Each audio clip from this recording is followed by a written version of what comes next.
numbers never lie. Add it up, that's me. Welcome to mentorship day 15. That's me. ಇವತ್ತು ನಮ್ಮ academy ಹತ್ರ ಒಬ್ಬರು ಗಣ್ಯ ವ್ಯಕ್ತಿ ತೀರೋಗಿದ್ರು.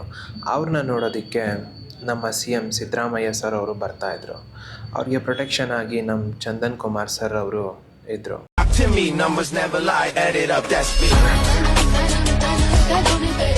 ದೂರದಿಂದ ನೋಡೋದಕ್ಕೆ ಅವರೆಷ್ಟು ಸ್ಟ್ರಿಕ್ಟ್ ಆಫೀಸರ್ ಆಗಿ ಕಾಣಿಸ್ತಾ ಇದ್ರೋ ಅಷ್ಟೇ ಡೌನ್ ಟು ಅರ್ತ್ ಆಗಿ ಹಂಬಲ್ ಪರ್ಸನ್ ಆಗಿದ್ದರು. ನನ್ನ ಲೈಫ್ ಟೈಮಲ್ಲೇ ಇದೇ ಫಸ್ಟ್ ಟೈಮ್ ನಾನು CM ಸಿದ್ದರಾಮಯ್ಯ ಸರ್ ಅವ್ರನ್ನ ಇಷ್ಟು ಹತ್ರದಿಂದ ನೋಡಿದ್ದು. ಸಿದ್ದರಾಮಯ್ಯ ಸರ್ ಅವ್ರ ಜೊತೆ ಸಂತೋಷ್ ಲಾಡ್ ಹಾಗೆ ಪ್ರಿಯಾಕೃಷ್ಣ ಸರ್ ಕೂಡ ಇದ್ದರು. ನಮ್ಮ CM ಸರ್ಗೆ ಸೆಕ್ಯೂರಿಟಿ ತುಂಬ ನೆಕ್ಸ್ಟ್ ಲೆವೆಲಲ್ಲೇ ಇತ್ತು. ನಮ್ಮ ವಿಜಯನಗರದ it is the hub of great politicians ಹಾಗೆ UPSC ಆ್ಯಂಡ್ KPSC ಆಫೀಸರ್ಸ್.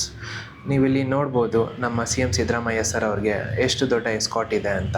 ನಮ್ಮ IAS ಹಾಗೆ KS ಅಭ್ಯರ್ಥಿಗಳಿಗೆ ನಾನು ಹೇಳೋದೇನಪ್ಪ ಅಂದರೆ, ಇದೇ ರೀತಿ ನೀವು IAS ಹಾಗೆ KS ಎಕ್ಸಾಮ್ನ ಪಾಸ್ ಮಾಡಿಕೊಂಡ್ರೆ ಈ ರೀತಿ ಎಸ್ಕಾಟ್ ನಿಮಗೂ ಒಂದಿನ ಸಿಗುತ್ತೆ. ಇವತ್ತಿನ ವ್ಯೋಮ IAS ಪ್ರಶ್ನೆ ನಿಮಗಾಗಿ ಇಲ್ಲಿದೆ. ಮಹಿಳೆಯರಿಗೆ ಪ್ರತಿ ತಿಂಗಳು 2,000 ರೂಪಾಯಿ ಹಣ ಸಹಾಯ ನೀಡುವ ಯೋಜನೆ ಹೆಸರು ಯಾವುದು? ಆಪ್ಷನ್ ಎ ಲಕ್ಷ್ಮೀ ಭಾಗ್ಯ ಯೋಜನೆ, ಆಪ್ಷನ್ ಬಿ ಗೃಹಲಕ್ಷ್ಮಿ ಯೋಜನೆ, ಆಪ್ಷನ್ ಸಿ ವಿದ್ಯಾಶ್ರೀ ಯೋಜನೆ, ಆಪ್ಷನ್ ಡಿ ಭಾಗ್ಯಜ್ಯೋತಿ ಯೋಜನೆ.